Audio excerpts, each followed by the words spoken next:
राम को जैसे ही पता चला कि इस आर्यव्रत का मुझे राजा बनाया जा रहा है, अयोध्या का मुझे राजा बनाया जा रहा है, राम नाराज हो गए, दुखी हो गए और अपने पिता से हाथ जोड़ के कहते हैं कि पिताजी ऐसी कौन सी भूल हो गई मुझसे जो आप जैसे शूरवीर पिताजी के होने के कारण भी आज मुझे राजा बनाया जा रहा है। जो भी गलती हो गई मैं उसके लिए क्षमा चाहता हूँ। हिंदू धर्म, सनातन धर्म को जो मूल रूप से खतरा है वो किसी और से नहीं है, अपने ही बीच के लोगों से हैं जिनने संस्कृति को ध्वस्त कर दिया है। तो क्या आप ऐसे फरियादी पक्ष के ऊपर झूठी एफआईआर करवा करके उसको अपराधी बनाएंगे और कंप्रोमाइज करवाएंगे?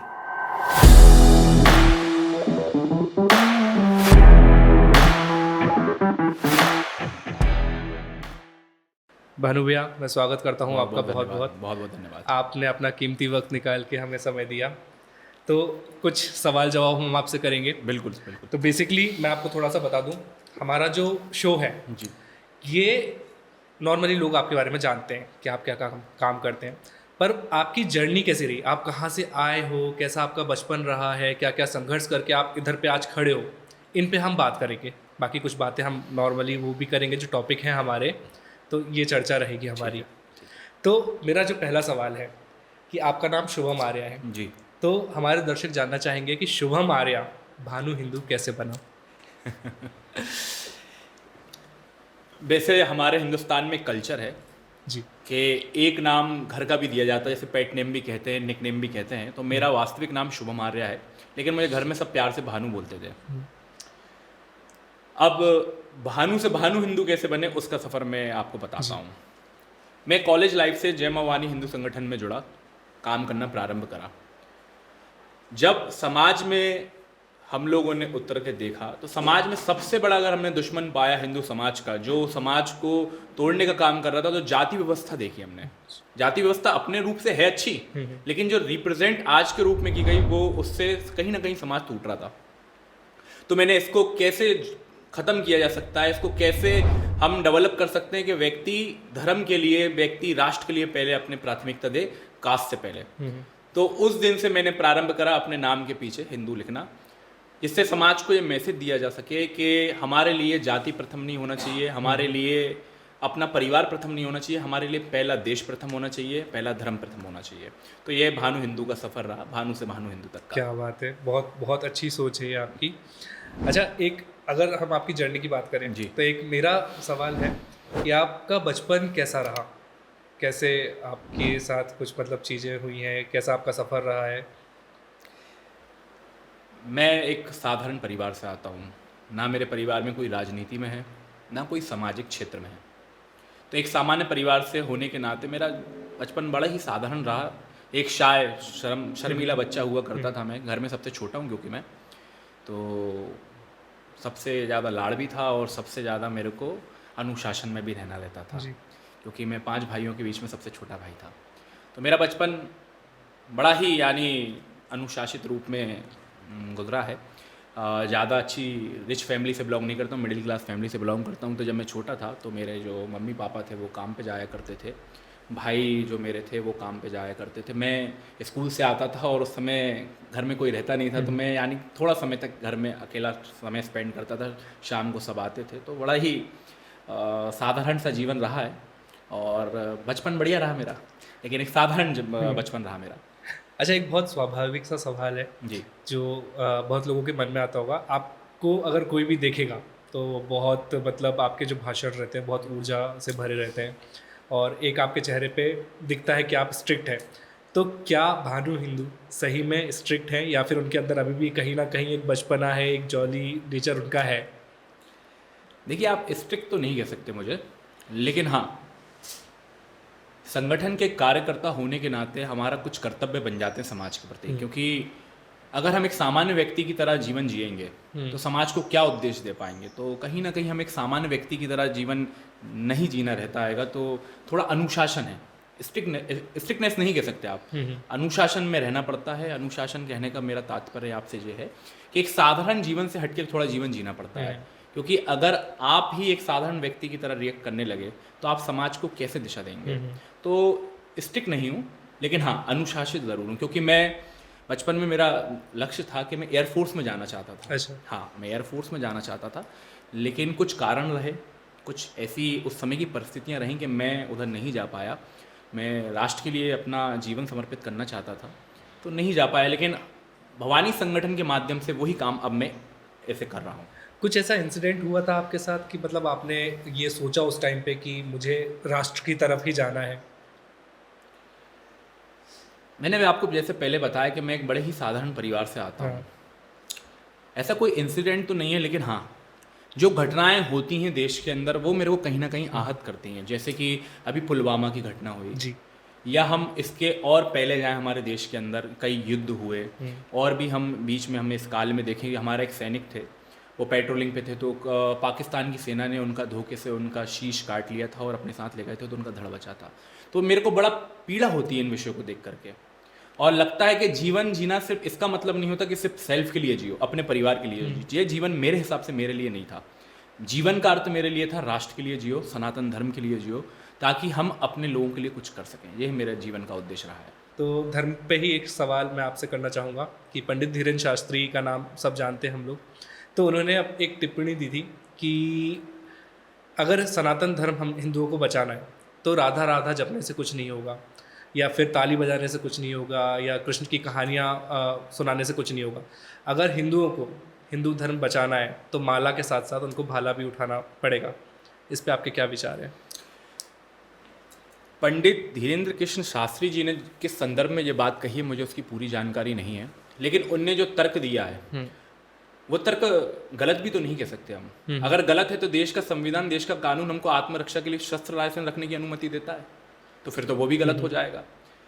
सनातन धर्म के अंदर हम जिनको भी आराध्य मानते हैं, चाहे देवादिदेव महादेव हों, चाहे दुर्गा माँ भवानी हों, चाहे फिर आपके विष्णु देवता हों, सभी देवी देवता अपने पास शस्त्र धारण करे हुए हैं। शस्त्र धारण करने का उद्देश्य किसी को मारना या डराना नहीं है।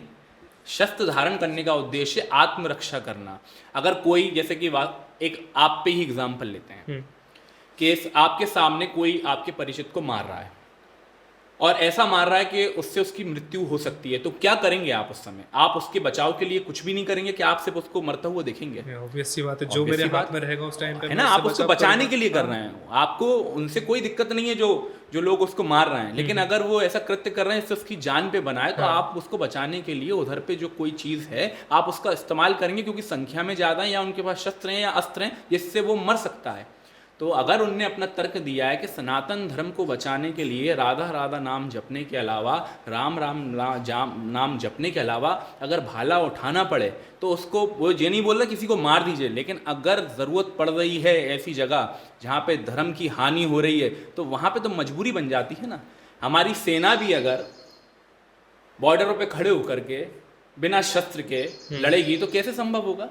सामने वाला अगर हमला बोल रहा है, पाकिस्तान हमला बोल रहा है, अफगानिस्तान हमला बोल रहा है, तो हमको भी तो शस्त्र उठाना पड़ेगा कि हम उधर पे खड़े रहें कि नहीं, आप हमको गोलियां मार दो, हमारे देश में घुस जाओ, हमारे आम सिविलियन को मार दो, बस हम खड़े हुए देखेंगे।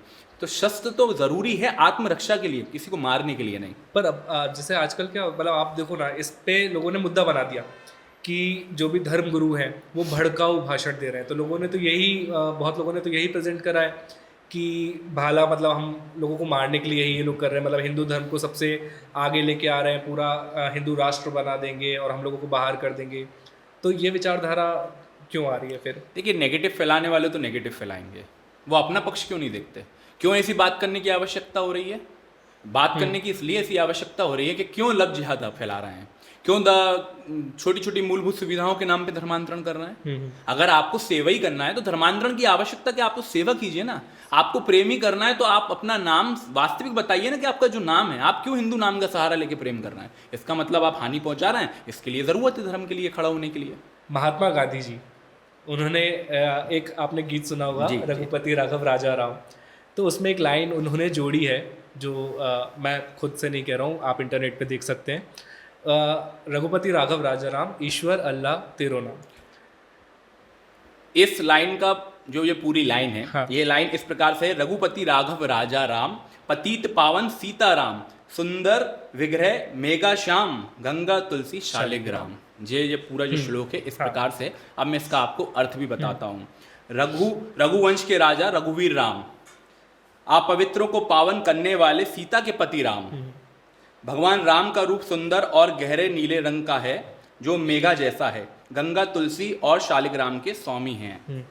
ये इस लाइन का पूरा हाँ अर्थ है और ये पूरी लाइन है। अब गांधी जी ने बोला है रघुपति राघव राजा राम ईश्वर अल्लाह तेरो नाम। तो क्या गांधी जी का, मैं नहीं समझ सकता कि उस दिन उस समय उनकी सोच क्या होगी, तो क्या गांधी जी का ये मैं बोल सकता हूँ माना जाए कि गांधी जी ये कहना चाह रहे हैं कि अल्लाह ही राम है? इसमें तो साफ लिखा है ना, रघुवंश के राजा रघुवीर राम। हाँ। तो फिर इसमें कहाँ से अल्लाह शब्द जुड़ रहा है? अगर जुड़ रहा है तो गांधी जी का शायद ये मानना हो सकता है उस समय कि जो अल्लाह है वही राम है। पर आज के टाइम पे लोग उसको टारगेट कर रहे हैं। अभी आप देखो रिसेंटली उठ के आ रहा है बहुत ज़्यादा कि लोग इस चीज़ को बहुत वायरल करते हुए जा रहे हैं। अब हम अगर बड़े कलाकारों की बात करें तो पहले भी मनोज कुमार जैसे कलाकार हुए, शाहरुख खान जैसे कलाकार हुए, पूरब पश्चिम और कुछ कुछ होता है फिल्मों में भी उनने इस शब्द का, इस लाइन का इस्तेमाल किया है। तो क्या हम लोग ही उसको प्रमोट नहीं कर रहे हैं और फिर हम लोग ही बात कर रहे हैं धर्म की? देखिए, फिल्म इंडस्ट्री का तो हमेशा जो झुकाव रहा है वो सनातन के विरोध में ही रहा है। आपने हमेशा देखा होगा ज़्यादातर सनातन विरोधी बातें ही दिखाई गई हैं और कोशिश की गई है कि जो अल्पसंख्यक धर्म है उसको ज़्यादा अच्छे से रिप्रेजेंट। आप चाहे अमिताभ बच्चन की पिक्चर देख लीजिए, आप शाहरुख खान की पिक्चर देख लीजिए, इसमें साफ साफ बताया गया है। और मैं आपसे इस वीडियो के माध्यम से, अपने जो संवाद चल रहा है इसके माध्यम से बताना चाहूँगा कि हमने तो ये लाइन फॉलो की, रघुपति राघव राजा राम ईश्वर अल्लाह तेरो नाम। क्या जिनके लिए जो हम लोगों ने लाइन दी थी, क्या जिस अल्पसंख्यक के लिए लाइन गाई गई थी, क्या उनने इसको फॉलो किया? हमारे हिंदुस्तान ने तो इसको माना। तभी आज 1947 में जब भारत के 2 हिस्से हुए तो एक बड़ी आबादी अल्पसंख्यक के रूप में हिंदुस्तान में रुकी, हमने सम्मान करा, आज बड़े बड़े पदों पे हैं सब लोग, आज डेवलप कर रहे हैं। लेकिन आज भी हमारा ही वो देश से जो कट के पाकिस्तान बना था, जब हम आज़ाद हुए थे तो 11% लोगों को छोड़ के आए थे, आज 1% लोग बचे हैं वहाँ पे। और आए दिन हम सोशल मीडिया पे वीडियोस देखते हैं किस प्रकार से अत्याचार हो रहा है। हिंदुस्तान का जो अंग रहा है अभिन्न अंग पाकिस्तान, उस पर हिंदुओं के ऊपर, अफगानिस्तान में हिंदुओं के ऊपर। और वर्तमान में हम हिंदुस्तान की बात करें तो हम आज भी देखते हैं कि किस प्रकार से आज भी जो अल्पसंख्यक वर्ग है किस प्रकार से षड्यंत्र कर रहा है सनातन धर्म को तोड़ने के लिए। तो हमने तो फॉलो करा, सम्मान करा, अपना माना, हर चीज़ में आपको देश के आगे रखा। लेकिन क्या आप देश को अपना मान रहे हो? क्या आप देश में रह रहे लोगों के लिए, जो एक बहुसंख्यक लोग है जिसने आपको अपना लिया, लेकिन आप आज भी कई, मैं नहीं ये नहीं कह रहा कि सभी अल्पसंख्यक वर्ग का व्यक्ति खराब है, लेकिन मैं ये जरूर कह रहा हूँ कि उनमें से ही कुछ लोग निकल के आते हैं जो बार बार लगातार अल्पसंख्यक वर्ग को टारगेट कर रहे हैं, जिसका मुद्दा है। आपको क्यों कानून, अगर ऐसा नहीं आप बोल रहे हो कि नहीं, डिनाई करते हो कि आपके नहीं है, ऐसा कुछ नहीं है, तो फिर क्यों सरकार को कानून बनाना पड़ा लव जिहाद के ऊपर? क्यों पिक्चर आई केरला स्टोरी, क्यों पिक्चर बनी 370 के ऊपर? यानी ये कहीं हो रहा है तो बन रहा है। तो आप ये मानते हैं कि आपने जैसे कहा कि हमारी जो फिल्म इंडस्ट्री है वो अपने धर्म को, हिंदू धर्म को बढ़ावा देने के लिए बहुत सारे मज़हबों को बढ़ावा दे रही है, तो सिर्फ ये इंडिविजुअल का काम है या फिर इसके पीछे किसी बहुत बड़े का सपोर्ट है, मतलब वो लोग करवा रहे हैं? एक समय पे फिल्म इंडस्ट्री रही है, आपने भी देखा, हमने भी देखा कि उस पर अंडरवर्ल्ड का काफ़ी अच्छा प्रभाव रहा है। अभी थोड़ा समय रहा है जब फिल्म इंडस्ट्री सनातन के ऊपर, राष्ट्र के ऊपर, या जो वास्तविक में जिनने देश के लिए कुछ करा उनके ऊपर पिक्चर बना रही है, डॉक्यूमेंट्री बना रही है। नहीं तो अधिकांश जो रहा है इंडस्ट्री का, हमेशा सनातन विरोधी ही चीज़ें ज़्यादा दिखाई हैं फिल्म इंडस्ट्री में। तो हाँ, मैं मानता हूँ कि अंडरवर्ल्ड का काफ़ी अच्छा प्रभाव रहा है फिल्म इंडस्ट्री पे।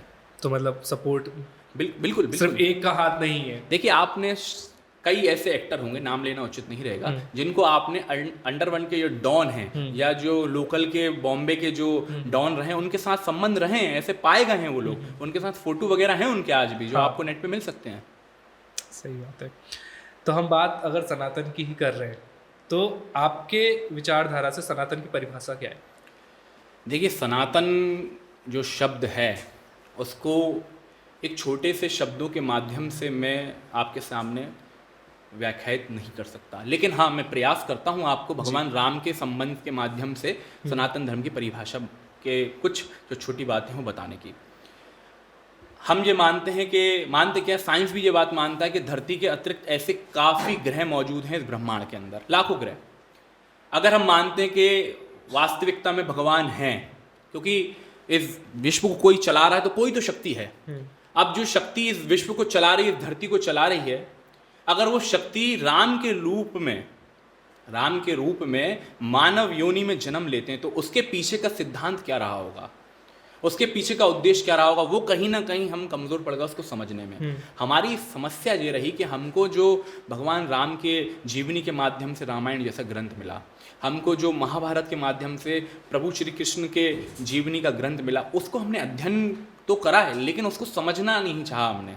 कुछ लोग समझते हैं लेकिन वास्तविकता में ज़्यादातर लोग क्या है, उसको समझना नहीं चाहते। जैसे कि स्वयं आप रामायण पढ़ेंगे तो भगवान राम यानी सनातन धर्म इतना सुंदर धर्म है, इतना अच्छा धर्म है, जिसने जीवन कैसे जिया जाता है वो राम के माध्यम से बताया आपको।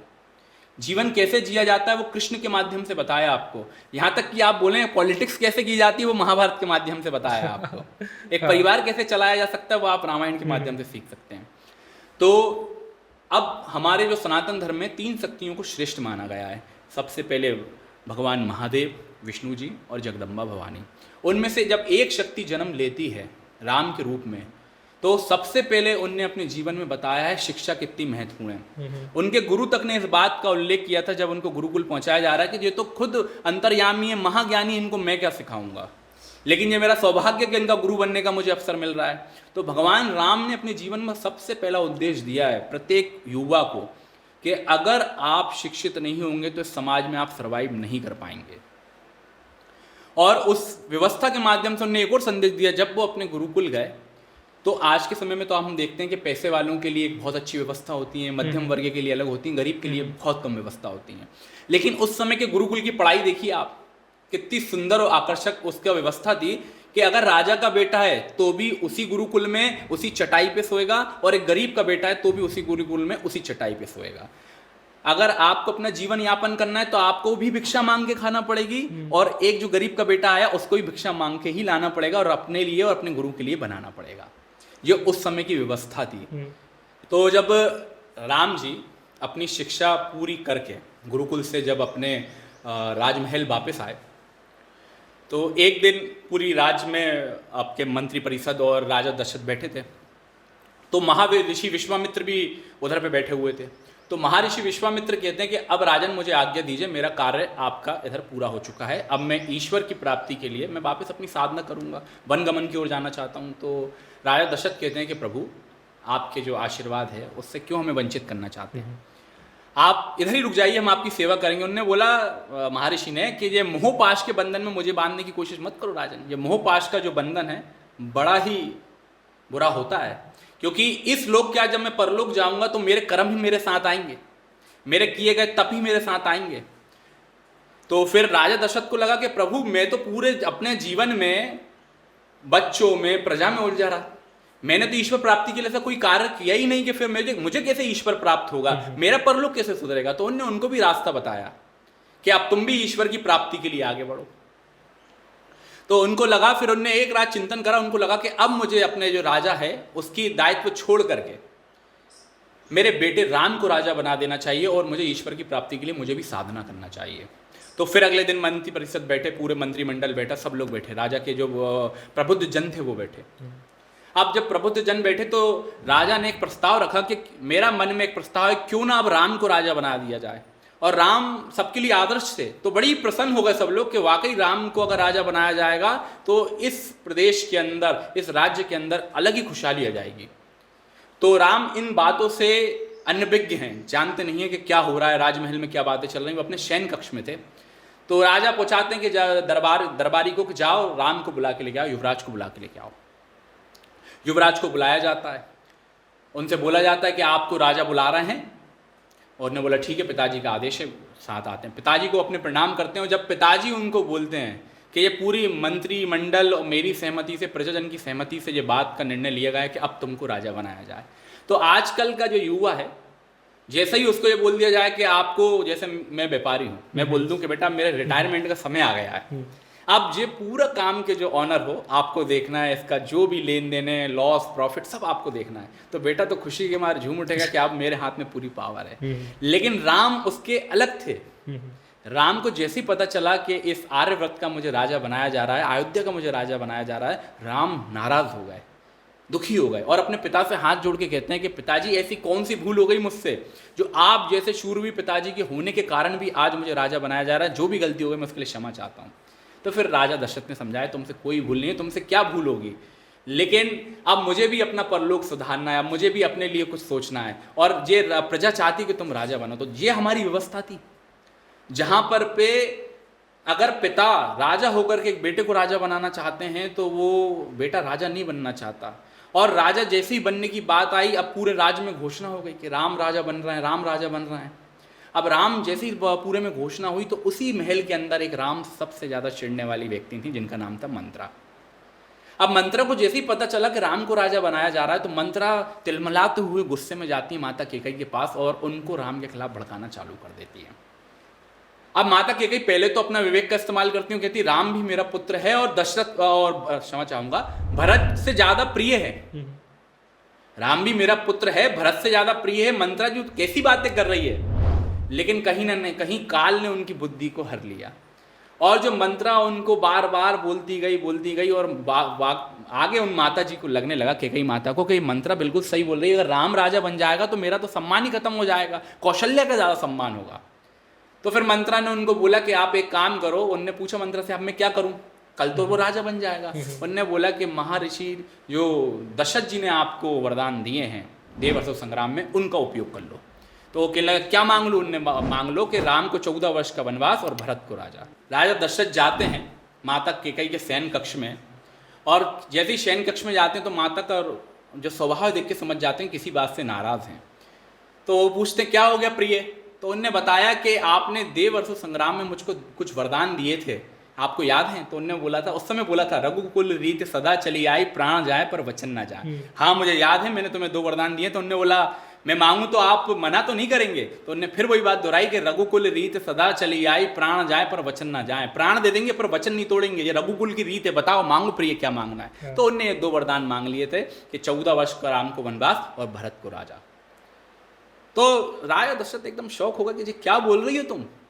चलो ये तो समझ में आता है कि भरत को राजा बना दो, लेकिन राम को वनवास क्यों? क्योंकि राम को वनवास देंगे तब प्रजा में उनकी जो लोकप्रियता है कम होगी, दूर हो जाएंगे 14 वर्ष के लिए लोगों से, इसलिए वो 14 वर्ष का वनवास देना चाहती थी।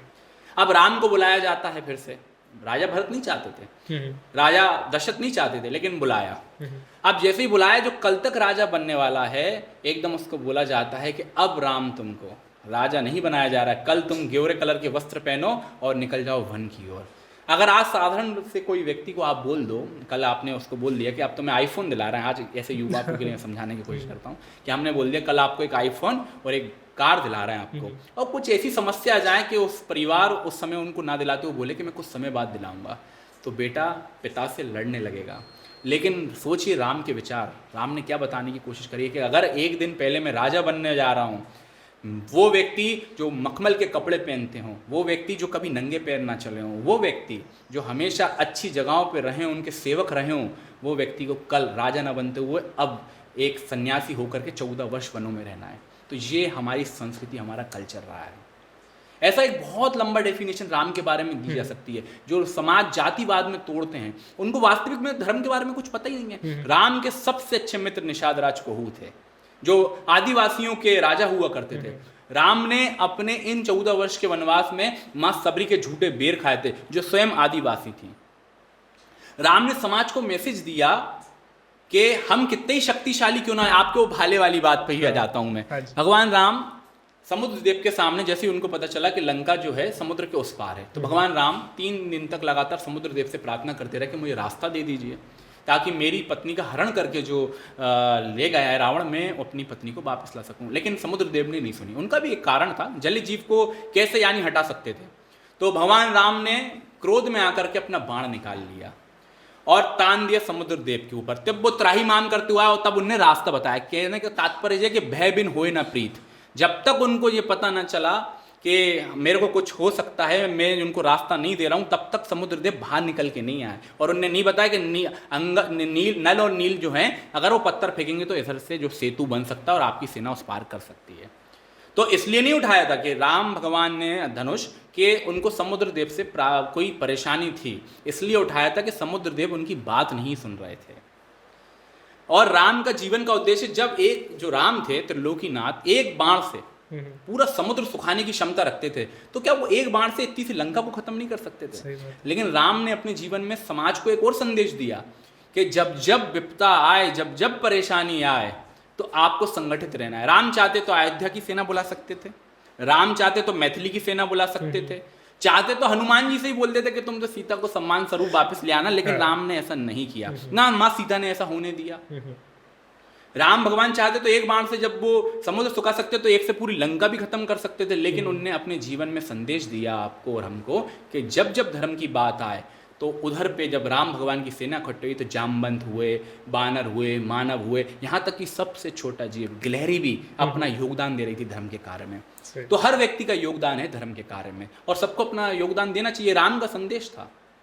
तो यानी एक सनातन धर्म के ऊपर बात की जाए तो ऐसा बहुत सारी चीज़ें हैं जो बताई जा सकती हैं कि ये बहुत हमको कैसे जीवन जीना है, हमको कैसे अगर हमारा परिवार अच्छे से बढ़ रहा है तो उन मंत्राओं से कैसे सावधान रहना है जो कान भर के माँ केकई के माध्यम से आपका घर तोड़ देंगे, हमको कैसे शकुनियों से सावधान रहना है, हमको कैसे बुद्धि का उपयोग करना है, हमको कैसे लोगों को जोड़ के रखना है। यही तो हमारा सनातन धर्म है। वसुदेव कुटुंबकम, ये सनातन धर्म है। हम ऐसा कह सकते हैं धर्म की परिभाषा राम, एक नाम। धर्म की परिभाषा राम तो पूर्ण नहीं कह सकते, लेकिन धर्म में एक आदर्श के रूप में राम को कह सकते हैं, क्योंकि धर्म, सनातन धर्म की जो विचारधारा है बहुत व्यापक है, बहुत बड़ी है। तो महाभारत के प्रसंग से मैं आपको धर्म की एक व्याख्या समझाने का प्रयास करता हूँ कि जब कुरुक्षेत्र के युद्ध में दोनों सेनाएं, कौरवों की सेना और पांडवों की सेना आमने सामने थी, तो भीष्म पितामह जो दोनों के दादा थे, तो वो सेनापति भी थे कौरवों की सेना के, तो वो आते हैं और बोलते हैं अगर किसी को लगता अभी इस वक्त पे कि पांडवों की सेना में धर्म है तो कौरव की सेना छोड़ करके पांडवों की सेना में जा सकता है, और किसी को लगता है कि कौरवों की सेना में धर्म है तो पांडवों की सेना छोड़ करके कौरवों की सेना में आ सकता है। तो जो कौरवों की सेना थी वो 100 भाई थे, 100 में से एक भाई युधिष्ठिर निकलते हैं और पांडवों की सेना में सम्मिलित हो जाते हैं, क्योंकि उनको लगता है कि इधर गलत है, इधर अधर्म है। तो धर्म की जो परिभाषा है वो किसी एक महापुरुष या कुछ भगवान पे नहीं है। धर्म की परिभाषा करते जहाँ सत्य है, जहाँ न्याय है, जहाँ करुणा है, जहाँ दया है, जहाँ राष्ट्र कल्याण की बात है, वही धर्म है। मुझे एक बात की बहुत खुशी है कि जो नेतृत्व कर रहे हैं यूथ का, वो सिर्फ नाम के लीडर नहीं है, वो हर चीज़ों का ज्ञान भी रखते हैं। भैया बहुत बहुत खुशी हुई मुझे ये जान के, बहुत खुशी हुई। अच्छा, आपने अभी इस बात में एक बात कही कि जो उस समय पे शिक्षा दी जाती थी जी, वो आज तक लोगों पे नहीं पहुंच रही है, तो क्या यही कुछ कारण है कि हम मंदिरों में जाके रील्स बना रहे हैं, वहाँ का माहौल ख़राब कर रहे हैं? आप भी देख रहे होंगे बहुत कुछ हो रहा है। देखिए, या आप धर्म की बात, आपने शिक्षा के, आप धर्म की बात पूछी है मुझसे, तो आजकल आज के यूथ की जो धर्म के संबंध में जो उसकी जिज्ञासा है या जो जितना वो समझ पा रहा, धर्म मतलब प्रदर्शन हो गया है। आपने देखा होगा कई जगह भागवत जी होती हैं, कुछ बड़े नाम हैं जो भागवत जी करते हैं, तो लोग उधर लाखों की संख्या में आते हैं, लेकिन वहीं जो आचार्य रहते हैं जिनका नाम इतने ज़्यादा नहीं है, उधर पे संख्या मात्र कभी कभी 100 की भी रहती है, 50 की भी रहती है, 200 की भी रहती है। क्यों? क्योंकि हमारा ये विचार आ गया है कि जो बड़े बड़े भागवत कथावाचक हैं वही हमको उधर पे धर्म की बातें मिलेंगी। ऐसे ही मंदिर में हो रहा है। हमारी सोच ये रह गई है कि अब जो भगवान हैं सिर्फ महाकाल मंदिर में, त्र्यंबकेश्वर में, वैष्णो देवी में, या फिर हम चले जाएं केदारनाथ में, सिर्फ भगवान इधर ही है। क्योंकि हमारा उद्देश्य सिर्फ धर्म के संबंध में, भगवान को पाने के संबंध में नहीं बचा, हमारा उद्देश्य प्रदर्शन के संबंध में आ गया है। धर्म नहीं है उन लोगों के अंदर, वो प्रदर्शन कर रहे हैं। उनके अंदर धर्म के प्रति कोई भाव नहीं है। उनके अंदर एक भाव है कि हमारी एक आध रील वायरल हो जाए जिससे हमें लोग पहचानने लगे। अगर उनके अंदर धर्म होता तो जो भोलेनाथ केदारनाथ में है, जो भोलेनाथ हमारे महाकाल के रूप में उज्जैनी में विराजमान है, वही भोलेनाथ आपके घर के बगल में जो मंदिर है उधर पे भी हैं। लेकिन हमारी सोच क्या आ गई, अगर हमको बाबा महाकाल के दर्शन करना है तो ही हम भगवान भोलेनाथ से मिल पाएंगे, ये हमारी सोच आ गई। तो जहाँ पे ये सोच आ जाए वो व्यक्ति कैसे धार्मिक हो सकता है? वो तो सिर्फ प्रदर्शन कर रहा है। तो आज के समय में जो यूथ है, पूरा नहीं कहूँगा, लेकिन ज़्यादातर जो यूथ है वो दर्शन में यकीन नहीं रखता, वो प्रदर्शन में यकीन रखता है। मतलब अगर हम सही मायनों में देखें तो ये कह सकते हैं कि हिंदू ही हिंदू धर्म को बिगाड़ रहा है। क्योंकि क्यों हमारे पास ऐसे मौके आ रहे हैं कि हमें मंदिरों के बाहर लिखना पड़ रहा है कि सही से पूरे अच्छे सांस्कृतिक वस्त्र पहन के आए। हम लोगों के अंदर भावना नहीं है क्या कि हम कैसे भी कपड़े पहन के चले जा रहे हैं? देखिए, बड़ा दुख हो रहा है मेरे को आपके सामने, और जो अभी ये वीडियो देखेंगे उनको सामने ये बात बोलते हुए कि हिंदू धर्म, सनातन धर्म को जो मूल रूप से खतरा है वो किसी और से नहीं है, अपने ही बीच के लोगों से हैं जिनने संस्कृति को ध्वस्त कर दिया है। मैंने अभी कुछ दिन पहले पेपर पढ़ा, अभी होली निकली है, तो होली में पेपर में आया कि 1500 पुलिस वाले चौक चौराहों पे चौबंद रहेंगे, उधर पे मुस्तैद रहेंगे, हुड़दंगियों को पकड़ेंगे। हुड़दंगी इन द सेंस जो लोग दारू नशा करके रोडों पे निकलेंगे उनको पकड़ेंगे। आज ये लाइन होलियारों से हुड़दंगी तक कैसे बनी? कहीं ना कहीं समाज के उस वर्ग ने ये लाइन डलवाई है जिनने इन धर्मों को, इन धार्मिक कार्यक्रमों को बर्बाद करने का काम कर दिया। तो निश्चित रूप से जो हमारा, मैं किसी के कपड़ों के ऊपर टीका टिप्पणी नहीं करूंगा, लेकिन क्या जब हम ईश्वर की भक्ति के लिए जा रहे हैं, क्या हम ऐसे वस्त्र पहन के जाएं जिससे हमको लग रहा है कि हम अपन परमपिता परमेश्वर के दर्शन करने जा रहे हैं? क्या हम सांस्कृतिक वस्त्र नहीं पहन सकते? और ऐसा नहीं सिर्फ जो महिलाओं के लिए बात लागू होती है, जे युवाओं के लिए, पुरुषों के लिए भी बात लागू होती है। फटी जीन्स का चलन हो रहा है, उल्टे सीधे कपड़े पहन के जाना है, ये मंदिर प्रांगण में तो गलत है। एक सवाल जो सब लोग जानना चाहते होंगे कि भानु हिंदू जो हम आपको देखते हैं स्क्रीन पे, इंस्टाग्राम पे, सोशल मीडिया पे हम आपको देखते हैं, तो हम आपका एक रौद्र रूप हमेशा देखते हैं। तो आपके साथ कभी कोई ऐसा फनी इंसिडेंट हुआ है जिसमें आपको बहुत मज़ा आया हो, या फिर कुछ ऐसा लगे कि ये तो क्या हो गया हमारे साथ? मैंने जैसा आपको बताया कि मेरी जो परिवार की जो पृष्ठभूमि है, मेरे परिवार का जो बैकग्राउंड है, राजनीतिक नहीं रहा, तो जितना ज़्यादा राजनीति के बारे में जानते भी नहीं, तो बड़ा फनी मोमेंट है और आज तक मैं उसको भुगत रहा हूँ। अब हुआ क्या कि कॉलेज लाइफ से ही मैं संगठन में हूँ, तो हमको एक सूचना मिली कि जेपी नगर क्षेत्र में एक अवैध निर्माण किया जा रहा था, धार्मिक निर्माण किया जा रहा था, अवैध धार्मिक स्थल। तो कैसे रोका जाए? अब सब नई उम्र के लोग, 20-21 साल के और उनसे छोटे भी, उन्होंने बोला कलेक्टर पे प्रदर्शन करेंगे तो रुक जाएगा। सब नई उम्र के लड़के, उन्होंने बोला ठीक है, आवेदन टाइप करवाया और हम 50-100 लोग कलेक्टर पे वो आवेदन लेके चले गए। कुछ कॉलेज के स्टूडेंट, कुछ स्कूल के स्टूडेंट जिनने कभी राजनीति देखी नहीं, जिनको कुछ पता नहीं कि होता कैसे है, और जाकर के कलेक्टर के गेट के बाहर बैठ गए और दोनों साइड से रोडें बंद कर दी। अब इत्तेफाक क्या हुआ कि एक साइड से रोड से जो थे ब्रिगेडियर साहब की गाड़ी आ रही थी और उनको रोक लिया लड़कों ने। क्या हो रहा है? क्या प्रदर्शन चल रहा है। जैसे तैसे उनको बोला कि हम फौज में हैं, हमको अंदर जान दो, तो उनको आन दिया। फिर कलेक्टर साहब की गाड़ी आ गई तो उसको भी रोक लिया था। फिर कलेक्टर साहब देखते हुए गए, उस टाइम के तत्कालीन जो कलेक्टर थे वो देखते हुए गए हो क्या रहा है ये। तो फिर जैसे ही वो अंदर गए तब पता चला कि बाहर कुछ युवा प्रदर्शन कर रहा है। तो एडीएम साहब आए, उन्होंने बोला क्या हो रहा है ये। तो मैंने उनको ये बात रखी कि ये जेपी नगर क्षेत्र में एक अवैध धार्मिक क्या नाम है, धार्मिक क्षेत्र का निर्माण हो रहा है, धार्मिक बिल्डिंग का निर्माण हो रहा है, इसको रोकने के लिए हम ये प्रदर्शन कर रहे हैं। तो फिर उनने बोला तुम्हारे पास परमिशन है? मैंने परमिशन तो नहीं है। बिना उसके चले गए थे? बिना उसके चले गए, क्योंकि पता ही नहीं था। अब उनने बोला चलो ठीक है, तुम्हारा आवेदन लेते हैं, चलो अंदर चलो। तो वो हमने प्रदर्शन उधर पे रोका और उनके साथ अंदर चले गए, उनने बिठाया, उनने बाकायदा आवेदन लिया, उस पर कार्रवाई भी हुई और हमारा नाम पूछा, सबका उधर लिख के 5-6 लोगों के नाम पूछे। अगले दिन पेपर में छपा के इन 5 लोगों के ऊपर बलवा लगा, इनने रोड बंद कर दी। तब पता चला कि प्रदर्शन भी जो है, जो अनुमति लेके किया जाता, तब तक वो भी नहीं पता था मुझे। अच्छा, तो आज तक वो केस चल रहा है और धीरे धीरे सब जगह से निकल के आए आप। हाँ, कह सकते हैं कि आप, आज मेरे को 13-14 साल हो गए काम करते करते, तो धीरे धीरे सब कुछ सीखा है मैंने। अच्छा, केस कितने चल रहे हैं आपके ऊपर? मेरे ऊपर मुकदमे कम से कम 12 मुकदमे चल रहे होंगे। 12 अभी तक चल रहे हैं? कंटिन्यू में? कंटिन्यू चल रहे हैं। सबसे लंबा मुकदमा कौन सा चला है अभी तक आपको? सभी लंबे हैं।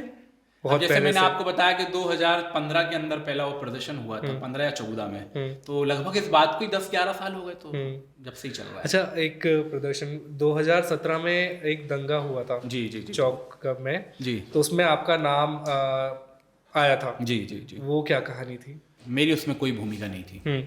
2017 के अंदर भोपाल के अंदर जब हमीदिया हॉस्पिटल का निर्माण चल रहा था, तो एक ब्लड बैंक थी, ओल्ड ब्लड बैंक, पुरानी ब्लड बैंक थी, तो उसको लेकर के एक धर्म गुरु ने ये अफवाह उड़ा दी थी कि ये हमारा धार्मिक क्षेत्र, ये हमारा धार्मिक स्थल है। तो उस पे से विवाद प्रशासन और एक वर्ग विशेष के व्यक्ति से चालू हुआ। उसी समय मेरे पापा का भी स्वर्गवास हो गया था जब ये घटना हुई थी। जब ये दंगा हुआ था, मेरे पापा की लगभग 2 दिन बाद 13वीं थी, 2 या 3 दिन बाद 13वीं थी। तो उस जो ब्लड बैंक है उसके जस्ट सामने मंदिर हुआ करता था, शिव जी का मंदिर, तो उधर आरती थी। अब आरती हो रही थी और इस साइड क्या है, जो धर्म विशेष के लोग हैं, नवाज जो हम कह सकते हैं, जो हमारे मुस्लिम वर्ग है, वो उधर नमाज पढ़ रहे थे और रमजान का ही समय था तब भी। तो वो विवाद में बदल गया प्रशासन के कारण, क्योंकि प्रशासन को सब कुछ पता था कि ये जो ब्लड बैंक है जो निर्माण हो रहा है, जो हमीदिया हॉस्पिटल निर्माण होना है, तो प्रशासन ने इतनी मुस्तैदी नहीं दिखाई। तो उधर पे वो जो है प्रशासन वर्सेस कहीं ना कहीं वो एक वर्ग विशेष हो गया, क्योंकि वो चाहते थे कि उधर मस्जिद बने जबकि वो ब्लड बैंक थी। तो विवाद हो गया तो उसमें लगभग 280 गाड़ियां जली, जो मैंने पेपर के माध्यम से मैंने पढ़ा। अगले दिन मेरे को पता चलता है कि उसमें मेरा भी नाम आ गया। अब जब मेरा नाम आ गया, मेरी कोई भूमिका नहीं थी, तो मुझे लगा यार हो सकता है धोखे से आ गया, हो सकता है कोई और भानु हो, क्योंकि पूरा नाम नहीं था। लेकिन जब मुझे उसमें गिरफ्तार किया गया और उसमें मुझे 2.5 महीने की जेल हुई, और इन 2.5 महीनों की जेल में मैंने अपने जीवन के वो पल जिए जो मैंने कभी सोचे नहीं थे कि ऐसा भी जीवन होता है। उसमें मेरे साथ इतना दुर्व्यवहार, मेरे साथ इतना कुछ हुआ है कि जो मैं कहूँगा कि मेरे जीवन के सबसे बुरे पलों में से एक है। उस समय मेरे गाल पे एक ने ब्लेड भी मार दी थी, आ कारण मैं जानता भी नहीं था। तो ऐसा बहुत सारे इंसिडेंट हुए हैं उस केस में मेरे साथ। आ कारण 2.5 महीने किसी व्यक्ति को जेल में डाल देना, जिसको पता ही नहीं है उसको डाला क्यों गया है, सिर्फ ये पता है कि तुम दंगे में इन्वॉल्व थे। अगर मैं दंगे में इन्वॉल्व था तो उस समय सीसीटीवी कैमरे हैं, बहुत सारी चीजें आपने वो प्रस्तुत क्यों नहीं की, और सिर्फ मुझे ही क्यों गिरफ्तार किया गया उस केस में? क्या मैं एकमात्र मैंने ही दंगा किया? चलिए आपने अगर बोला है कि मैं दंगे में था, तो इतना बड़ा दंगा हुआ है तो उस दंगे में एकमात्र व्यक्ति को गिरफ्तार करा आपने हिंदू पक्ष से। उस वक्त आप कार्य कर रहे थे? जी, मैं संगठन के लिए काम करता था। तो लेकिन ऐसा ऐसा नहीं लगता है आपको कि मतलब किसी और लीडर ने, किसी बड़े हाथ ने आपके साथ ये सब करवाया? अब ऐसा कैसे बोल दूं मैं कि किसी और ने करवाया मेरे साथ? हाँ, लेकिन जो हुआ है तो इसमें किसी ना किसी का तो हाथ है, क्योंकि किसी का बेगुनाह व्यक्ति को आप एकदम से ऐसे केस में फंसा दो, उसको 2.5 महीने की जेल हो जाए, तो निश्चित रूप से इसमें कोई ना कोई तो इन्वॉल्व रहा है जिसने मुझे इस केस में उलझा दिया था। और जो आपको ब्लेड मारी वो मतलब ऐसे ही तो नहीं किया होगा किसी ने? देखिए, भोपाल सेंट्रल जेल जब मैं जेल गया तो सिमी कांड हो चुका था, और जेल बहुत टाइट जगह है जहाँ पे एक साधारण सी चीज़ आप अंदर नहीं ले जा सकते, और उसी जेल के अंदर अगर एक ब्लेड जाती है, उस ब्लेड से अगर किसी पे हमला होता है तो आप सोच लीजिए बिना मिली भगत के कैसे संभव है। यानी अगर उधर पे वो पहरी नहीं चिल्लाता, उधर के अगल बगल के लोग नहीं चिल्लाते, तो हो सकता है वो मेरे को उधर पे मारने के मकसद से करा गया हो। जैसे ही उसने पहला हाथ मारा मैं तो समझ भी नहीं पाया कि, क्योंकि आप 2 महीने से किसी व्यक्ति को देख रहा हो, वो आपसे आके पूछ रहा है कि भानु भाई आप कैसे हो? मैंने बोला अच्छा हूँ। अब एकदम से वो हाथ उठाता है, मैं बगल में किसी से बात करता हूँ, हाथ उठा के एकदम मारता हूँ, जब आपको जंग सी आवाज आती है तब आपको पता चलता है कि इसने तो ब्लेड मार दी। दूसरा उठाता, तब जेल पहरी चिल्लाता, तब वो भगता है, और बाद में जब टाँके लगते हैं तो पता चला इधर से कम 1 हाथ बराबर उसने मेरा गाल काट दिया। उसके बाद किसी ने कुछ एक्शन नहीं लिया? किसी ने क्या एक्शन लेंगे, सबने लीपापोती कर दी। कार्रवाई जेल प्रशासन के ऊपर भी बनती थी कि जब सिमी जैसी घटना हो चुकी है जहां पे एक प्रहरी की मृत्यु हो गई थी, प्रहरी शहीद हो गए थे आतंकियों के कारण, उसी जेल के अंदर फिर से कैसे ब्लेड पहुंच गई और हमला हो गया और एक व्यक्ति इतनी बुरी तरीके से घायल हो गया। मैं भानु हिंदू के नाते नहीं, एक साधारण व्यक्ति के नाते जिसको न्यायालय ने न्यायिक हिरासत में पहुंचाया, अगर उसके साथ ऐसी घटना हो रही है तो यह बहुत बड़ा सवालिया निशान है प्रशासन के ऊपर। बहुत बड़ी बात है जो आप कह रहे हैं, मतलब उस टाइम पे भी आप बिल्कुल डरे नहीं, आज भी आप खड़े हुए एक स्तंभ की तरह। डरना किस बात का? देखिए, जीवन का सत्य तो मृत्यु है। इंसान मार सकता, इससे ज्यादा क्या करेगा? विचारों को कैसे मार देगा? बड़े बड़े क्रांतिकारी हैं जो अपने विचारों के दम पे आज भी जीवित हैं। हम भगत सिंह को पढ़ते हैं, हम स्वामी विवेकानंद को पढ़ते हैं, चंद्रशेखर आजाद जी को पढ़ते हैं, ऐसे कई महापुरुषों जिनको आज भी पढ़ते हैं, सिर्फ किस दम पे? उनके विचारों के कारण, उनके कर्मों के कारण। तो डरना किस बात का? मृत्यु आज होनी है या कल होनी है, मृत्यु तो होनी है ना। तो मर के तब ऐसा जाएंगे कि 1, 2 या 4 लोगों का परिवार छोड़ के नहीं जाएंगे, कम से कम लाखों लोगों का परिवार छोड़ के जाएंगे। तो मेरा ये मानना है, इससे पहले मर जाएं हम, क्यों ना कुछ कर जाएं हम। बहुत अच्छी सोच है आपकी। अच्छा, आपके साथ कभी जीवन में ऐसा कोई बहुत बुरा इंसिडेंट हुआ है जहाँ पे आपको एक पल को लगा हो कि यार मैं क्यों कर रहा हूँ ये सब, छोड़ो छाड़ो, अपना साधारण जीवन जियो, ऐसा कुछ इंसिडेंट? ऐसे बहुत सारे हैं, लेकिन एक बहुत ज़्यादा जो मेरे दिल को छू गया था, वो मेरे इंस्टाग्राम या अदर सोशल मीडिया प्लेटफॉर्मों पे भी आपको मिल जाएगा। एक वीडियो थी मेरी जब मैंने आंसुओं के माध्यम से लोगों से अपील की थी, और उसका पीछे बहुत बड़ा कारण था। आपने अगर वो प्रश्न उठाई दिया है तो मैं आपको और आपके माध्यम से सब लोगों तक ये मैसेज भी पहुंचाना चाहता हूं कि वो वीडियो क्यों थी। मैं डरा नहीं था, मैं घबराया नहीं था, मैं जेल से नहीं डरता, क्योंकि जब मेरे को झूठे केसों में कईयों बार जेल पहुंचा दिया गया तो मैं क्या डरूंगा जेल से। महीनों मेरे को जेल कटवा दी तो मैं क्या डरूंगा जेल से। जब मेरे को जेल में हमला करवा दिया तो मैं क्या डरूंगा जेल से। वो डर, वो पीड़ा इस बात की थी कि जिस समाज के लिए, क्योंकि मैं इंजीनियरिंग बैकग्राउंड से आता हूं, जहां पे आज मेरे दोस्त पुणे में, हैदराबाद में, बेंगलोर में लाखों के पैकेज पे हैं, मैंने अपने जीवन को समाज के लिए, राष्ट्र के लिए समर्पित किया। मैंने अपने लिए कभी कुछ नहीं सोचा। मैंने सोचा कि हमको सिर्फ राष्ट्र के लिए जीना है, हमको सिर्फ अपने समाज के लिए जीना है।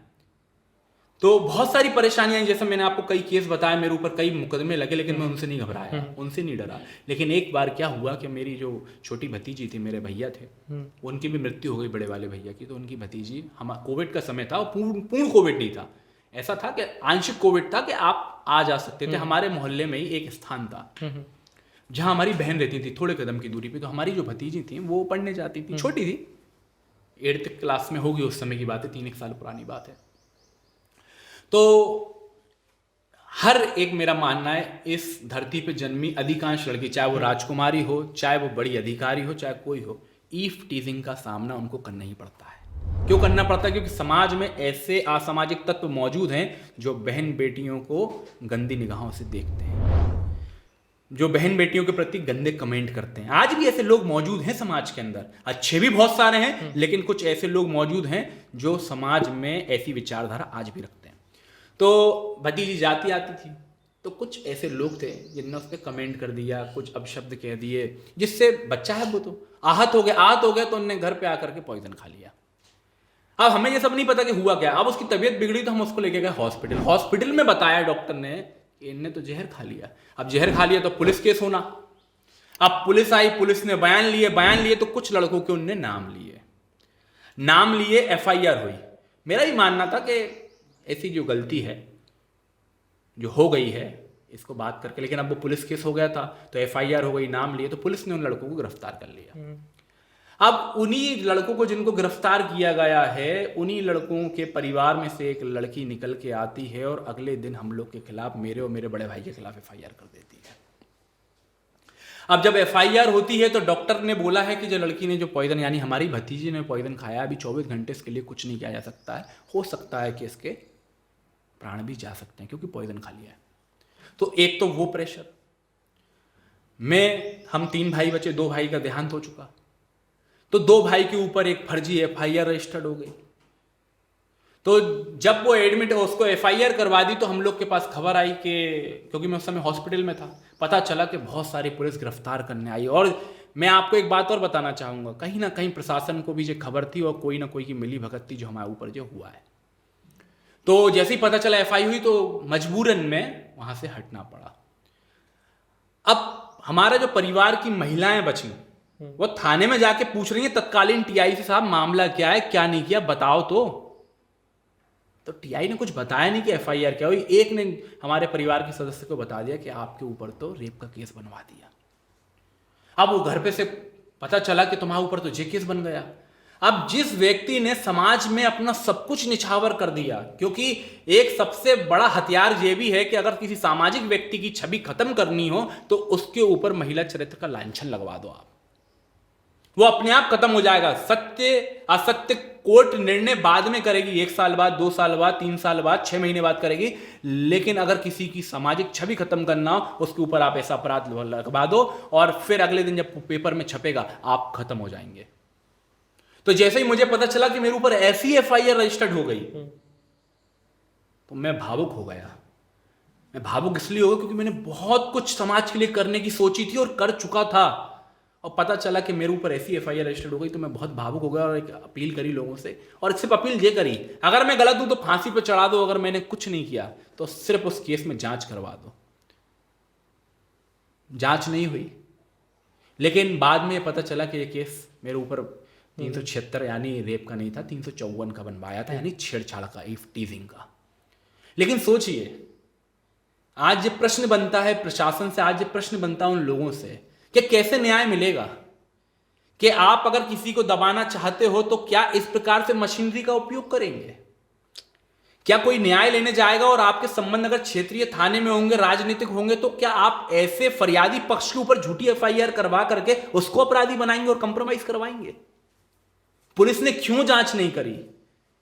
क्यों नहीं उठाया सवाल पुलिस ने कि एक दिन पहले इनने एफआईआर करी और एक दिन बाद ही तुम एफआईआर करने आ गई? ऐसी घटना हो गई। साफ साफ समझ में आ रहा है कि ये केस को दबाने के लिए, कंप्रोमाइज करने के लिए किया जा रहा है। तो मेरे जीवन का सबसे बुरा इंसिडेंट इसलिए था क्योंकि मेरे ऊपर ऐसा केस लगवाने के प्रयास किया जा रहा था जो ना मैंने करा है, ना मैं कभी सोचता हूँ। क्योंकि मैं बहनों में अपनी भतीजियों को देखता हूँ, मैं महिलाओं में अपनी माता को देखता हूँ, मैं जो बहन बेटी रोड पर ट्रेवल करती हूँ उनमें कहीं ना कहीं अपनी बहन महसूस करता हूँ। और फिर ऐसा केस लगेगा तो एक समाज सेवी के लिए तो बहुत पीड़ा का विषय रहता है। तो उधर पे मेरे को बुरा लगा कि छोड़ो ये सब काम, काय के लिए करना, किसके लिए करना? क्यों? क्योंकि जब हमारे ऊपर ऐसा अत्याचार हो रहा है और 4 लोग उठ के खड़े होके नहीं पूछ रहा है कि ये हो क्या रहा है, ये क्यों तुम ऐसे उल्टे सीधे केस लगा रहा हो सामने वाले के ऊपर, इसकी गलती क्या है? इतनी गलती कि समाज के लिए कुछ करना चाहता है, तब लगा। लेकिन फिर बाद में जब मेरा मन शांत हुआ, मैंने अपना विवेक का इस्तेमाल करा कि मैंने, लोग तो चाह ही रहे हैं भानु कि तुम ये काम छोड़ो और अपने आप बस चुपचाप जो तुम रोटी सब्जी कमाते हो वो कमाओ, खाओ और एक दिन मर जाओ। लोग तो तुम्हें समाज से दूर करना चाहते ही हैं। तो फिर मैंने उस दिन के बाद भी सोच लिया कि नहीं, मैं नहीं रुकूंगा। मैं समाज के लिए कल भी जी रहा था, लालचन लगे कोई दिक्कत नहीं, ऐसा एफआईआर हुई कोई दिक्कत नहीं, मुझे न्यायालय पे भरोसा है, आज नहीं कल मुझे इंसाफ मिलेगा, तो कोई दिक्कत नहीं है। फिर मैंने अपने आप को संभाला और फिर कंटिन्यू काम चालू कर दिया। आप मानते हैं प्रशासन आपसे डरता है? नहीं, प्रशासन मुझसे क्यों डरेगा? तो फिर क्यों आपको ऐसे नीचे गिराने की कोशिश कर रहे हैं? प्रशासन नहीं, कुछ लोग, प्रशासन के पीछे बैठे कुछ लोग। कौन कौन हो सकते हैं? बहुत से हो सकते हैं। नाम किसी, देखिए राजनीति में और समाज सेवा में एक बड़ा ही सुंदर विकल्प है, दुश्मन अनचाहे होते हैं। अब अगर मैं ऐसे पूछूं कि राम से क्या परेशानी थी आपकी मंत्रा को, कोई व्यक्तिगत परेशानी थी क्या? नहीं थी, लेकिन फिर भी राम का अहित चाहती थी वो। शकुनी को क्या परेशानी थी पांडवों से? कोई परेशानी नहीं थी, कोई व्यक्तिगत कारण नहीं था, बड़ा सम्मान करते थे पांडव उनका, लेकिन फिर भी उनको परेशानी थी, उनका अहित चाहते थे। तो ऐसे कई लोग हैं। हो सकता है कि जिन आपने बोला ना कि हमने सुना है कि आप क्या नाम है, बहुत ज्यादा स्ट्रिक्ट हैं, तो आपने किसी के मुंह से सुना, शायद वो मुझे जानते ही ना हो, लेकिन उनने सुना, उनने आपको बताया, आपने मुझसे पूछा। तो समाज के अंदर एक बड़ी सुंदर खूबी है कि व्यक्ति अपने हिसाब से डिसाइड कर लेता है ये व्यक्ति कैसा होगा। हर व्यक्ति का आलोचक भी होता है और समर्थक भी होता है। आज मोदी जी हैं, राहुल गांधी जी हैं, राहुल गांधी जी के भी समर्थक हैं, धरातल पे जो लोग हैं गरीब आदमी, मोदी जी के समर्थक भी हैं गरीब आदमी, राहुल गांधी जी के भी आलोचक है गरीब आदमी, मोदी जी का भी आलोचक कहीं ना कहीं होगा एक गरीब आदमी, जो कभी मिले भी नहीं है। कारण क्या है? हमने एक थॉट, एक विचार बना लिया उनके प्रति। आप एक रैली निकालते हैं जी हमेशा। अच्छा, आपने संगठन का नाम रखा है माँ भवानी संगठन जी, तो आप बजरंगबली की रैली क्यों निकालते हैं? बजरंगबली अलग है क्या माता जी से? उन्हीं के तो पुत्र हैं वो। जब राम लंका पे चढ़ाई चढ़ने गए तो उनने भी नारा दिया जय भवानी का। शिवाजी राजे भी नारा देते हैं जय भवानी का। तो माता तो अलग है ही नहीं है ना महादेव से, या फिर भोलेनाथ से, या फिर हमारे हनुमान जी महाराज से, या राम से। ये तो कण कण में विराजमान है। तो ये थॉट तो गलत होगा कि आप भवानी संगठन चलाते हैं तो आप हनुमान जी की रैली क्यों निकालते हैं? हनुमान जी भी हमारे हैं, हम राम भक्त हैं, हम हनुमान भक्त हैं। एक युवा का खासकर आदर्श कोई हो ना हो, शायद बचपन में आप भी ये मानते हो और अभी भी मानते होगे कि आपके कहीं ना कहीं रोल मॉडल हनुमान जी होंगे। ऐसे मेरे भी रहे और ऐसे लाखों नहीं करोड़ों युवाओं के रोल मॉडल हनुमान जी रहते हैं। इसी से जुड़ा एक और सवाल था कि हम लोगों ने देखा है, सुना है कि जब भी आप शोभा यात्रा निकालते हैं तो आप हमेशा एक निवेदन करते हैं लोगों से कि जितनी भी शोभा यात्रा भोपाल में निकल रही है, तो आप निवेदन करते हैं कि आप हमारी शोभा यात्रा से पहले अपनी शोभा यात्रा निकाल लीजिए और फिर आके हमारी शोभा यात्रा में सम्मिलित होइए। तो इसके पीछे उद्देश्य क्या है? जो आपने श्री हनुमान जी महाराज के जन्मोत्सव के उपलक्ष्य में शोभा यात्रा आयोजित होती है, उसका सबसे पहला नाम है हिंदू एकता शोभा यात्रा। हिंदू एकता शोभा यात्रा, उसका लक्ष्य है हिंदुओं को एक करना। मेरा यह मानना है समाज बाबा जी का जो जन्म उत्सव के अलावा भी कोई भी राष्ट्रभक्ति का कार्यक्रम हो, कोई भी धार्मिक आयोजन हो, उसमें समाज को एक होना चाहिए। क्योंकि जहां समाज बिखरेगा वहां समाज को तोड़े और भी जाएगा, और वो लोग हावी होंगे जो समाज का अहित चाहते हैं, और जहां समाज संगठित होगा वहां समाज के ऊपर कोई भी असामाजिक तत्व, कोई भी ऐसी शक्ति जो समाज कल्याण नहीं चाहती हो, राष्ट्र कल्याण नहीं चाहती हो, वो हावी नहीं हो पाएगी। तो समाज को संगठित होने के लिए मैंने हमेशा अपील की है और आगे भी यही अपील करूंगा कि हम लोगों को, अगर बाबा जी के जन्मोत्सव से मतलब नहीं, कोई भी आयोजन करना है जो राष्ट्रभक्ति से संबंधित रखता हो, सनातन धर्म से संबंधित रखता हो, या जिससे किसी समाज का लाभ हो रहा है, जिससे समाज का लाभ हो रहा है, जिससे देश का लाभ हो रहा है, तो हमको सामूहिक रूप से एक होकर करना चाहिए। बहुत खूबसूरत सोच है आपकी। अच्छा, एक सवाल ये है कि आपने अपनी फिजिक बहुत अच्छी बना के रखी है, तो क्या आपको कार्य करने में आपकी फिजिक बहुत हेल्प करती है या फिर आपका मानसिक स्थिति बहुत हेल्प करती है? देखिए, जो शरीर होता है वो उसके माध्यम से जो आप विचार करते हैं वो कर सकते हैं, तो ये दोनों एक दूसरे के बगैर अधूरे हैं, आपका मन भी और आपका शरीर भी। अरे बीच में मैं बड़ा अनफिट हो गया था मैं। अच्छा। हाँ, वो अनफिट ऐसे हो गया था क्योंकि मेरा लगातार प्रवास रहता है, इधर घूमना उधर घूमना। तो जब मैं लोगों के बीच में जाते तो प्रेम से वो चाय नाश्ता पूछते हैं, और एक जगह नहीं होता ऐसा। आपने अब 10 जगह अगर चाय पी ली तो वो ओवर हो गया। अब ओवर हो गया तो धीरे धीरे धीरे धीरे करके क्या हुआ, मैं थोड़ा सा जो है मेरा वजन बढ़ गया। तो वजन बढ़ गया तो मुझे अपने आप में अच्छा नहीं लगा, क्योंकि जब आप समाज के लिए कुछ करने निकले तो समाज आपको कहीं ना कहीं अपने आप में एक अपना मान लेती है, आपको थोड़ा आदर्श भी मानने लगती है कि ये मेरे आदर्श हैं। तो आप अगर फिट नहीं होंगे तो समाज के लिए आप कैसे एक रोल मॉडल का रोल प्ले करेंगे। तो बीच में मेरे को, कि मैं आपको एक चीज़ और बताऊं, मुझे मीठा खाना बड़ा पसंद है। अच्छा। हाँ, मुझे मीठा बहुत पसंद है। मेरी आदत है कि अगर मैं बैठा हूँ कार्यालय में तो कुछ मीठा मंगाता रहता हूँ, नहीं तो कुछ ऐसी चीज़ें बनाता रहता हूँ जो मैं खा सकूँ। लेकिन जब पेट बढ़ा तो मुझे लगा कि ये तो फिर गड़बड़ कहानी हो जाएगी। तो फिर मैंने अपने आप को 3 महीने तक इतना कंट्रोल करा कि मैंने, जिसको मीठा खाना बहुत पसंद है उसने चीनी तक नहीं खाई, चाय पीना बंद, खाना खाना जो फास्ट फूड है बंद, सिर्फ और सिर्फ उबला खाना, 2 रोटी सुबह 2 रोटी शाम, कुछ भी नहीं। तब मैंने फिर अपने आप की फिटनेस को कंट्रोल किया। नहीं तो हमको समाज को एक बेहतर व्यक्ति के रूप में प्रेजेंट करना है, ताकि लोग आपसे सीखें, ना कि आपका शरीर कहाँ जा रहा है, आपके विचार कहाँ जा रहा है। मेल ना खाएं तो फिर वो समाज इससे आपसे क्या सीखेगा। सही बात है। एक आखिरी सवाल है मेरा आपसे, उसके बाद हम इस पॉडकास्ट को ख़त्म करेंगे। क्या आज आपके पास जो फेम है, जो जितने लोग आपको जानते हैं, एक एज एन सेलिब्रिटी ही आप आज हमारे सामने तो हैं, कहीं आपको ये अखरता है या फिर पावरफुल महसूस कराता है? आपको ये फेम कैसा लगता है? देखिए, सेलिब्रिटी तो मैं नहीं हूँ। हाँ, मैं मेरे मध्य प्रदेश का सेवक जरूर हूँ।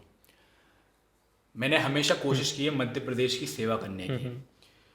हाँ, निश्चित रूप से जब आप लोगों के बीच में प्रिय हो जाते हैं, आपको लोग पहचानने लगते हैं, तो आपके जीवन में आपको बहुत सारे विराम लगाना पड़ते हैं। विराम जैसे कि आप कहीं खड़े होकर के चाय नहीं पी सकते, यानी एक व्यक्ति विशेष रहता है ना, वो ये भी नहीं कर सकता।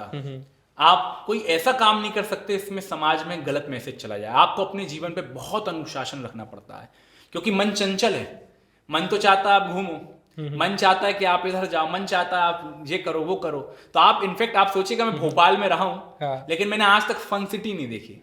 क्या बात कर रहे हैं? मैं भोपाल में रहा हूँ, मैं आज तक क्रिसेंट नहीं गया। मैं भोपाल में रहा हूँ, 16 साल से मैंने थिएटर नहीं देखा। मैंने ये सिर्फ फेम के कारण? ये सिर्फ फेम के कारण नहीं, ये अपने जीवन में एक अनुशासन के कारण। क्योंकि अगर मैं भी एक साधारण व्यक्ति की तरह व्यवहार करने लगूंगा तो समाज को क्या बता पाऊंगा मैं। तो सिर्फ इसलिए कि समाज कुछ मेरे जीवन से, जो मैं जी रहा हूँ, उससे कुछ अच्छा हो सके, उसको देख सके कि ऐसे भी जीना है अपन को, इसलिए मैंने ये सब चीज़ों को अपने जीवन से हटा दिया। अगर आपको समाज के लिए जीना है तो अपने ऊपर अनुशासन तो लाना पड़ेगा आपको। इससे एक सवाल और आया, जो आप माँ भवानी संगठन चला रहे हैं, तो आगे आने वाले 10 सालों में आप इस संगठन को कहाँ देखते हैं? क्या उद्देश्य है आपका उसके 10 सालों में आने वाले? भवानी संगठन का उद्देश्य, ये तो एक अपने आप में बड़ा प्रश्न है जो आपने पूछ लिया, और इसका उत्तर भी बहुत बड़ा रहेगा। देखिए, भवानी संगठन का जो उद्देश्य है, राष्ट्र कल्याण के लिए काम करना है। सनातन संस्कृति जो हमारी थी, जैसा मैंने आपको थोड़ी देर पहले बताया कि हम ही कहीं ना कहीं विनाशक हो गए हमारी संस्कृति के, तो उस संस्कृति को वापस से अपने जीवन में लाना मेरा मूल उद्देश्य है। सनातन धर्म का जो पहलू है उससे लोगों को अवगत कराना। अभी तक लोगों ने रामायण जी सुनी है, लोगों ने भागवत जी सुनी है, लेकिन मेरा मानना है कहीं ना कहीं वो भागवत जी और रामायण जी का मूल उद्देश्य नहीं समझ पाए। दुर्भाग्य की बात है जो मैं बोलने जा रहा हूँ, लोग मनोरंजन के रूप में लेते हैं कि हमारा टाइम पास हो जाए, मनोरंजन हो जाए। उधर पे जो ज्यादा संख्या रहती है सुनने वालों की, जो भागवत जी कोई बड़े कथावाचक नहीं करते, बुजुर्गों की रहती है, युवाओं की नहीं रहती है। और जो बड़े कथावाचक कथा कर रहे हैं, उधर पे भी लोगों की इच्छा सुनने की नहीं है, उधर पे लोगों की इच्छा है कि इधर से मुझे कुछ मिल जाए, कोई ऐसा मंत्र मिल जाए, कोई ऐसी पूजा मिल जाए जिससे मेरी इच्छाएं पूरी हो सकें। तो हमने प्राथमिकता दी है कि मेरा क्या फायदा, मुझे क्या मिल सकता है इनसे। हमने कभी सेवा को सर्वोपरि समझा ही नहीं है। अभी वर्तमान का सनातन धर्म के व्यक्ति के लगभग जो 90% की सोच है यही है। आपने देखा होगा ट्रेंड बदलता है हमारे के इधर। 90 के दौर में वैष्णो देवी का ट्रेंड था, फिर 2000 में आइए बालाजी का था, फिर बीच में साईं बाबा का खूब चला, और अभी आपको देखने को मिल रहा हो खाटू श्याम का। तो ये क्यों है? क्योंकि ये वो हमारी जो लोग हैं वो स्विच करते हैं। स्विच क्यों करते हैं? वो ट्रेंडिंग देख के स्विच करते हैं कि हमारी इच्छा कौन पूरी कर सकता है, हारे का सहारा खाटू श्याम हमारा। यानी उनकी सोच है कि हमारी जो भी इच्छाएं जो पूरी कर सकते हैं। मेरा मानना है सनातन धर्म कर्म प्रधान धर्म है। भगवान राम स्वयं, विष्णु जी जब अवतार लेके राम के रूप में आए तो उनने तक कर्म करें, तो आप बिना कर्मों के कैसे सोच सकते हैं कि आपके सब कुछ काम हो जाएंगे? उनने खुद दुख देखे, आप कैसे सोच सकते हैं कि हमारे जीवन में बिना कोई कर्म करे सुख हो जाएगा? आप कल्पना ही नहीं कर सकते। महादेव ने, आप जो हमारे बाबा भोलेनाथ हैं, देवादिदेव महादेव, उनके जीवन तक में दुख आए। भगवान ने स्वयं बताया आपको कि अगर आपको समाज के लिए कुछ करना है तो आपको दुखों का सामना भी करना पड़ेगा। सुख आप बिना दुख के कल्पना नहीं कर सकते, और अगर आपको सुख चाहिए, आपको कहीं पहुंचना है, तो उसके लिए कर्म करना पड़ेगा। अगर पूजा से ही सब हो जाता मंदिर में जाके, तो भगवान राम कभी भी समुद्र देवता पे तीर ना तानते कि अब मैं बताता हूं, भय बिन होए ना प्रीत। तो कर्म तो करना पड़ेगा। बिना कर्मों के आप कैसे सोच सकते हो कि सब कुछ काम हो जाएगा? आप मंत्रों से अपना मस्तिष्क, अपने विचार मजबूत कर सकते हो, लेकिन मंत्रों के माध्यम से आपका सब कुछ नहीं हो सकता। उसका एक पहलू कर्म भी है, जो भगवान ने स्वयं बताया है कि कर्म करना पड़ेगा तो ही धर्म बचेगा। आप सोचो कि मंदिर में जाके सिर्फ घंटी बजा लेने तो धर्म बचेगा, तो आप गलत हो। इसी का फायदा मिशनरीज उठा रही हैं और आपके लोगों को कन्वर्ट करा रही हैं। बहुत समय बाद मुझे इतना मज़ा आया है किसी के साथ बैठने में, तो मैं आपका बहुत बहुत आभार व्यक्त करता हूं कि आपने अपना कीमती समय हमें दिया। और आपसे एक विनती करता हूं कि लोगों को बोलें आप कैमरे में कि हमसे ज़्यादा से ज़्यादा लोग जुड़ें और ऐसी ही चीज़ें हम ताकि उन तक पहुंचा पाएँ, ऐसी कहानियां पहुंचा पाएँ। सबसे पहले तो आयुष जी, मैं आपका बहुत बहुत आभार व्यक्त करता हूं कि आपने मुझे आपके बीच में बुलाया और अपनी बात रखने का मौका दिया। तो आपकी माध्यम से मैं युवा साथियों से यही आग्रह करूंगा कि आप वास्तविक धर्म की ओर आइए। आप फेक मत बनिए, रियल लाइफ मत जिए, रियल लाइफ जिए। आप अगर किसी को मान रहे हैं, दिल से मानिए, मैं विश्वास दिलाता हूं आपके काम जरूर होंगे। बस आप उस पर विश्वास रखिए। हमारा विश्वास कहीं ना कहीं कमजोर हो गया। क्यों? क्योंकि हम वास्तविक धर्म की परिभाषा पे नहीं चल रहा है। धर्म का मतलब रूढ़िवादी सोच नहीं होता है। धर्म का मतलब होता है अपने राष्ट्र के लिए जीना, अपने परिवार के लिए जीना, अपने समाज के लिए जीना। तो हम कोशिश करें कि हम अपने राष्ट्र के लिए जिएं, क्योंकि अगर राष्ट्र ही नहीं रहेगा तो आप जो करोड़ों रुपए कमाओगे उसका करोगे क्या? अगर राष्ट्र ही नहीं रहेगा तो जिस परिवार को आप विरासत सौंप के जाओगे उसका होगा क्या? अगर राष्ट्र के अंदर ऐसी अराजक ताकतें जुड़ जाएंगी जो आज कई आतंकी संगठनों के रूप में देख रहे हैं, हम देख रहे हैं कि कैसे 90 के दौर में कश्मीरी हिंदुओं के साथ अत्याचार हुए। हम पिक्चरों के माध्यम से देख रहे हैं कि कैसे केरल में लव जिहाद चल रहे थे। अगर हमारे परिवार के सदस्यों को, हमने करोड़ों कमा लिया, लेकिन हमारे परिवार के सदस्यों के साथ ऐसा कोई इंसिडेंट हो जाता है तो वो कागज के टुकड़ों के अलावा कुछ नहीं है। कर्म कीजिए, आपका राष्ट्र, आपका धर्म अपने आप बच जाएगा। अगर आप कर्महीन होंगे तो आप कभी कुछ नहीं कर सकते। तो इस पॉडकास्ट को मैं यहीं अंत करूँगा। भैया एक बार आपका जो भी नारा है उसके साथ हम अंत करते हैं। नारा तो बहुत सारे हैं, लेकिन मैं अंत में फिर बोलूं, इससे पहले मर जाएं हम, क्यों ना कुछ कर जाएं। बहुत बहुत धन्यवाद आयुष जी।